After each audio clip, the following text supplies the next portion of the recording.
Les couleurs sont très intéressantes et il existe de nombreuses anecdotes assez surprenantes à leur sujet.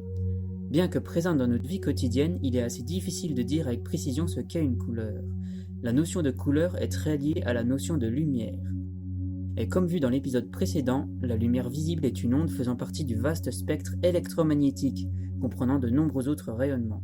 Cependant, les rayonnements correspondant à la lumière visible ont une longueur d'onde comprise entre 380 et 780 nanomètres. Les rayonnements de longueur d'onde plus courte ou plus longue sont invisibles à nos yeux, mais pour la lumière visible, chaque longueur d'onde est associée à une couleur, et les couleurs du spectre visible sont les couleurs de l'arc-en-ciel. Mais il faut dissocier onde électromagnétique et couleur. En effet, quand une onde lumineuse d'une certaine longueur d'onde, 533 nanomètres par exemple, atteint notre œil, notre cerveau interprète et traduit cette longueur d'onde en une lumière. Pour 533 nanomètres, il traduira cette longueur d'onde comme du vert.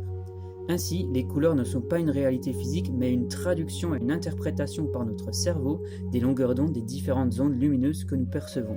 Les couleurs absentes de l'arc-en-ciel, comme le magenta, ne sont pas la traduction d'une mais de plusieurs longueurs d'onde, comme le bleu et le rouge dans le cas du magenta. Les longueurs d'onde que notre cerveau interprète en couleurs sont captées dans l'œil grâce à des cellules photoréceptrices en forme de cônes de trois types différents. Les cônes S, pour small, captent la lumière de longueur d'onde correspondant au bleu. Les cônes M, pour medium, captent la lumière de longueur d'onde correspondant au vert. Enfin, les cônes L, pour longue, captent la lumière de longueur d'onde correspondant au rouge. Ainsi, lorsque de la lumière d'une ou plusieurs longueurs d'onde entre dans notre œil, elle est captée plus ou moins intensément par ces différents cônes et est ensuite traduite en couleurs par notre cerveau. Maintenant que nous savons que les couleurs ne sont pas une réalité physique mais une interprétation de notre cerveau, peut-on fausser cette interprétation et duper ce dernier afin de percevoir de nouvelles couleurs, des couleurs impossibles? Eh bien la réponse est oui, et les couleurs impossibles sont d'ailleurs très intéressantes par le fait qu'elles ne peuvent exister, dans le sens où aucune chose ne pourra être de ces couleurs, mais elles peuvent malgré tout pour certaines être perçues comme des illusions d'optique ou du moins être imaginées. Si une lumière a une longueur d'onde comprise entre environ 495 et 570 nanomètres, alors elle activera davantage les cônes correspondant au vert que les cônes correspondant au rouge et au bleu. Cette lumière nous paraîtra donc verte. Cependant, même si les cônes du vert sont majoritairement activés, les cônes du rouge et du bleu le sont également légèrement, mais obligatoirement car les courbes d'absorption des cônes se chevauchent. Mais si on pouvait activer uniquement les cônes verts sans toucher aux autres, ce qui est donc impossible, nous verrions alors un vert très pur, encore plus pur et intense que le plus pur et intense des verts qu'il est possible de voir. Cette couleur, surnommée hypervert, nous ne pouvons pas nous la représenter, ni même la voir, car aucun objet ne pourrait avoir cette couleur à cause de l'activation de nos cônes photorécepteurs. Les étranges couleurs chimériques sont des couleurs impossibles assez faciles à observer. Grâce à des illusions d'optique, il est possible de les voir alors qu'elles ne peuvent réellement exister. Il en existe trois types. Les premières sont les couleurs stygiennes. Ces couleurs sont aussi sombres que le noir tout en étant très saturées. Le noir correspondant à l'absence de lumière, il n'est pas possible qu'une couleur soit aussi saturée et donc colorée tout en étant aussi sombre que le noir. De ce fait, aucun objet physique ne peut apparaître d'une couleur stygienne. Mais voyez plutôt, essayons d'observer du bleu stygien. Pour ce faire, fixez le centre de ce cercle jaune sans détourner le regard. Lorsque l'écran deviendra noir, le cercle disparaîtra et vous verrez alors un cercle d'un bleu aussi sombre que le noir et pourtant très saturé à l'endroit où vous fixerez l'écran noir.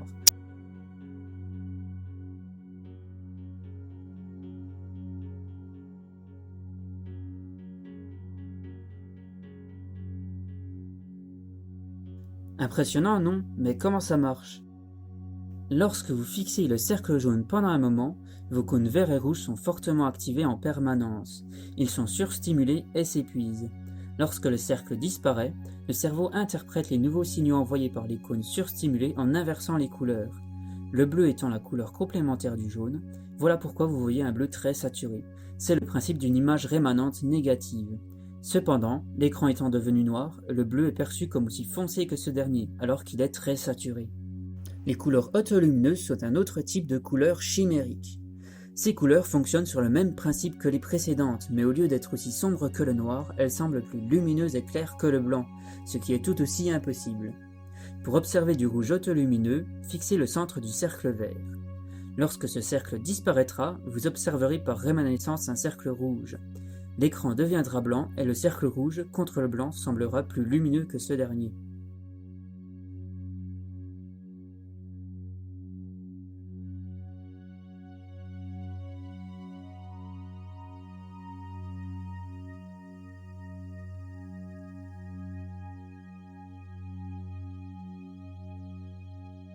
Enfin, les couleurs hyperboliques constituent le dernier type de couleurs chimériques. Fonctionnant sur le même principe que les couleurs stygiennes et autolumineuses, ces couleurs nous apparaissent plus saturées et pures que les plus saturées et pures des couleurs qui puissent physiquement exister. Prenons le cas de l'orange hyperbolique. Pour l'observer, fixez le centre du cercle cyan. Lorsque ce cercle disparaîtra, vous verrez un cercle orange par rémanence. Cependant, comme l'écran deviendra orange, l'orange le plus saturé qu'il est possible de faire, le cercle rémanent orange apparaîtra comme encore plus saturé, ce qui est censé être impossible.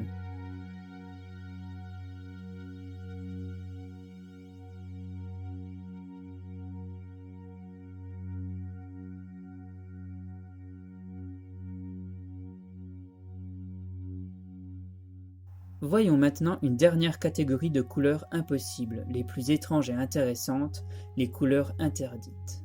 Selon la théorie des couleurs d'Ewald Hering, notre vision est structurée par l'opposition de la couleur bleue avec la couleur jaune et de la couleur verte avec la couleur rouge, qui ne sont pas compatibles entre elles. Ainsi, alors qu'il est possible de s'imaginer du vert tirant sur le bleu ou du vert tirant sur le jaune, il est impossible de s'imaginer du vert tirant sur le rouge. Il est impossible de voir du vert rougeâtre. De même, il est impossible de voir du bleu jaunâtre. Cependant, des chercheurs ont tenté de forcer des volontaires à voir ces deux couleurs impossibles grâce à des dispositifs d'éclairage et de miroir suivant le mouvement de leurs yeux et leur envoyant une part égale de bleu et de jaune ou de rouge et de vert. Ainsi, certains volontaires ont pu voir une nouvelle couleur qu'ils n'avaient jamais vue auparavant. Sans le matériel complexe dont ont été dotés les volontaires, il est possible pour vous aussi de voir ces deux couleurs mystérieuses. Pour cela, louchez afin que la croix du carré jaune se superpose à la croix du carré bleu. En gardant ces deux carrés bien superposés, vous devriez voir un phénomène perturbant. Le bleu et le jaune semblent être en conflit, et différentes parties du carré semblent osciller entre le bleu et le jaune. Mais si vous superposez les carrés bleus et jaunes assez longtemps, les deux couleurs peuvent sembler s'harmoniser pour former une seule couleur, du bleu jaunâtre. En répétant l'expérience avec des carrés rouges et verts, vous pourrez arriver au même résultat et voir du vert rougeâtre. Mais il est aussi possible que vous n'arriviez pas à voir ces couleurs, et c'est normal car toutes les personnes n'y arrivent pas. Certains scientifiques remettent même en doute les résultats des chercheurs de l'étude dont les conclusions sont controversées.